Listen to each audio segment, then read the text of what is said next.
না ভাই 8,000 দাম করছে সাড়ে 8,000 তো বলছে 2 এর নিচে হবে না, 2 এর উপর তো হবে, 2 এর উপর হবে না ভাই।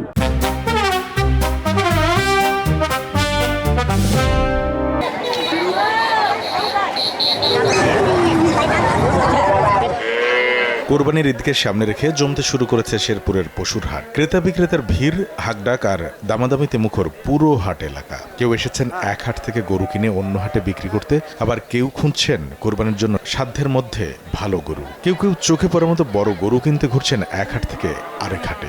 দাম কত ভাই? কত বলছেন? দাম তো চাচ্ছি 1,10,000, 90 ভাঙেন। আর 500 টাকা দিমু দিলে মাঝে কাছে চাই 260, আপনার কাছে একবারে 235। গরুটার দাম করলাম আমরা 77,000, পরে আরেক লোক 78 দেখি না নিল। এই থানার মধ্যে সবচেয়ে বেশি গরুর জমজমাট হচ্ছে নালিতাবাড়ি। আমরা ইনশাল্লাহ আশা করতেছি আজকে গরু বনে যেতে পারে, যদি বনে তাহলে নিয়ে নিব। মোটামুটি তো দাম ভালোই, একবারে নাগালে বাইরে না। পছন্দ হয়েছে কয়েকটা, কিন্তু দামে বলতেছে না। কুরবানির গরু আজ কেনা হয়েছে, টোটাল আমরা 5টা গরু কিনছি।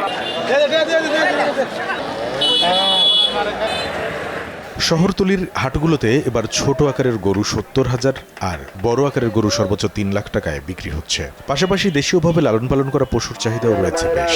এখন বেচাকেনা কম থাকলেও শেষ মুহূর্তে আরও বেচাকেনা বাড়বে আশা বিক্রেতাদের। একটা ষাঁড় গরু, দাঁতিল গরু আসলো, এটা 1,62,000 টাকা বেচছি। দামাদামি হচ্ছে গরু যদি আমার দাম মন মতো না হয় তাহলে তো গরু বিক্রি করবো না আমি। এই গরুটার নিম্নে মনে করুন 1,85,000 টাকা বেচলে মোটামুটি আর কি চলতো আর কি। গরু নিয়ে আসছি 10টা, 3টে বেচছি, আরো 7টা আছে আর কি। সব কিছু দাম বেশি, ভুসির দাম বেশি, ফিটের দাম বেশি, এনে পাইলে লাভ নাই, লস হয়। দাম কত চাই? দাম চাইছি ভাই 150, 1,20,000 বললাম, গরুওয়ালা দিচ্ছে না। জেলায় এবার 20টি গরুর হাট রয়েছে। এর মধ্যে 18টিতে পশু চিকিৎসকের দল কাজ করছে বলে জানিয়েছেন জেলা প্রাণী সম্পদ বিভাগ।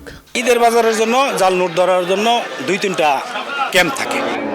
জেলায় এবার 92,000 পশু লালন পালন করা হয়েছে, বিপরীতে চাহিদা রয়েছে প্রায় 62,000-এর। সময় সংবাদ, শেরপুর।